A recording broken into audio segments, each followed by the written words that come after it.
We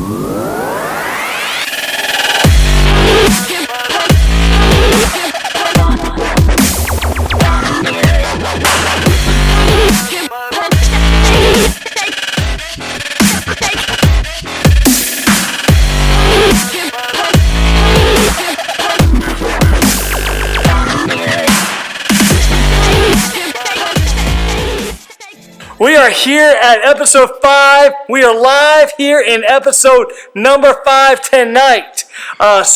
Hey guys, tonight was Operation Christmas Child Night. We kind of went through and we had a goal of 40 boxes that we wanted to pack up, and we actually got 47, which was crazy good. Really excited about that here. Being that we didn't have a sermon tonight, we're kind of have a little discussion around how does a teenager, right? How does a teenager live for Christ every day? And so, how do we guard ourselves from the pressure of high school? How do you guys guard yourselves from the pressure of high school that you have? I think it's important to stay strong in your faith, and by doing that, you should keep yourself surrounded by other believers and have them keep you accountable for your faith and your walk in Christ. Yeah, like what she said, I think a big thing is surrounding yourself with people you share the same beliefs with, but then also venturing out sometimes. But accountability partners is a huge thing for me. Yeah, I know Schreiner always says over at Orange that, hey, you need to be salt and light, salt and light. I mean, how can you be a light into your schools? I mean, we have students majority of our student ministry is in a public school system. And so how do you be a light? Can you be a light into your school? I know that for me, I go to FCA a lot and any other Christian meetings there are, because I think it's important that if other people see me making that a priority, that they'll hopefully find that to be a priority to them, or it'll lead them to go to FCA and things like that. Yeah, I think it's just important that we don't just want to run around with a Bible in our hands shaking it in people's faces, but just start with, like, if you have a friend or somebody that's in one of your classes that you can tell is not a believer, just start by just developing a relationship and a friendship with them. And then when you feel led to start talking to them about, their faith, that's when you start talking about it. You don't just want to yell to everybody, because, then they're just not going to listen. Yeah, and I think being a light into the school, I think you can't really be a light if you're not spending time with God. Mm-hmm. And so when you spend time with God, you get, your lamp continues to get brighter and brighter and brighter. And the less time you spend with God, your lamp gets less and less bright. And so I think you guys are right. I think you guys are right in what you're saying. Why is it important to stand out for Christ? Like, take a stand for Christ? Well, it's just important to be different, because, we should be saints, and, we should try to disciple others instead of just... Yeah. We shouldn't just go about and be, sad about our faith, but proud of it, and show that we are believers without having to we don't have to be annoying about it, but still just make sure that people can tell you're different. So, when we say stand out, are we talking about, hit people over the heads with Bibles? What are we talking about here? I don't think we're talking about hitting people with Bibles. That's probably not a good idea. Okay, I agree. I just didn't know. You said be different. I was trying to figure out what we're talking about by being different. I think that if you're stuck in, a difficult situation, the way you handle it really shows... how different you can be. If you fail a test and you handle it by cussing the teacher out, then that's obviously not a good idea. That's horrible. Yeah, it's not good at all. That's not standing out for really. Christ. But if you handle it in with a Christ-like attitude, then that shows others around you that there's something about you that's different. Different. I guess we'll go with that. Different. Because go with that. Yeah, because it's.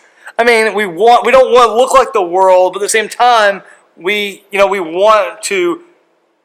want people to see us and want what we have, because we are living differently. We are talking different. Hopefully you guys are out there cussing or anything like that, right? You guys are out there representing Christ with your words and being a light into your schools. I know you are all at Orange, so hopefully your friends at Orange know that you are believers and that you're part of the Elliott or Web Show. But they all know. Okay, good. All right. What advice would you give for those struggling to live for Christ and those around them who aren't? I myself have struggled with this before. I've had friends that have chosen to party and chosen just wrong paths, and for me it was really hard, and I had to realize that letting go of friends was more than letting go of Christ, and I went more towards Christ and kind of just distanced myself from the situation. So I would recommend just to distance yourself no matter how tough it is, because a life without a friend is going to be less tough than life without Christ. Wow. I mean, is the partying scene, is that really happening there in the schools that our students are in? Yeah. It's a big, yeah. It's a big thing. Like, I think a lot of students just feel that if all their other friends are doing it, that they need to do it, and they just distance themselves from God rather than distancing themselves from those people that party. They just kind of follow them. Sorry. I think that a lot of people say, "Oh, I'm just going to do it one time. I'm going to go this one time, and it's not going to be an issue after that." But once you do It's it, never just one just time. like any other thing, once you do it once, you're like, "Oh, I did it once. That means like it's okay. I can do it again. It's Yeah. going to be okay." I would say for advice for somebody that is like, if your friends around you are like trying to drag you to a party or drag you into doing something that you don't want to do. Violent. Not drag, but just tempt. Yeah. I understand. Drag is a figure of speech. Yeah, I got it. They didn't get it. I got it. Yeah, I well, just shocker. pictured it. But I would say to somebody who's being tempted by partying Thank you. That's better. that if you're lucky enough to go somewhere like Orange, which I know a lot of schools have FCAs and that they might not be as strong as ours, but Way to brag that's about not it. bragging, but Shriners are great. But I would say to just, there's most likely other believers in your school, and find them, seek out them, and surround yourself with the good people rather than the ones that are trying to peer pressure you into the bad things. Yeah, I mean, I know of our students who are here, I know that we're in 7 schools that we're in.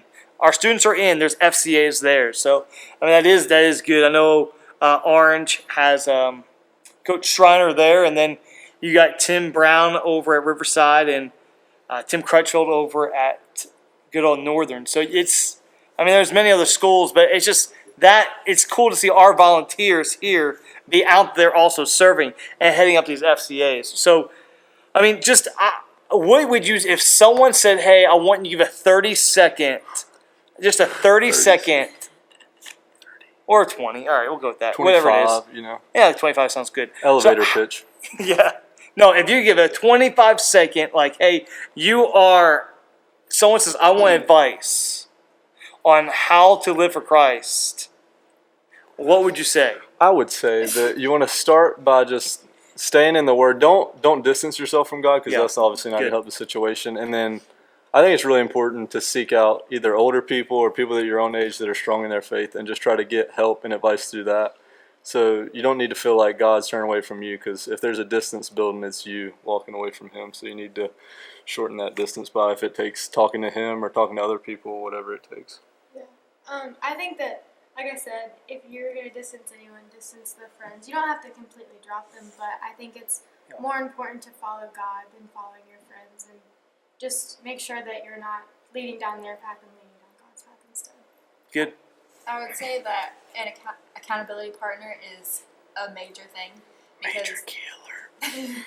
Because if you're trying to go through your walk alone, it's going to be a lot more difficult than going through it with someone by your side, and someone that you can talk to, and someone that tells you the truth and is honest with you when you're doing things that are more along the lines of the world than like with God. It's good. It's good.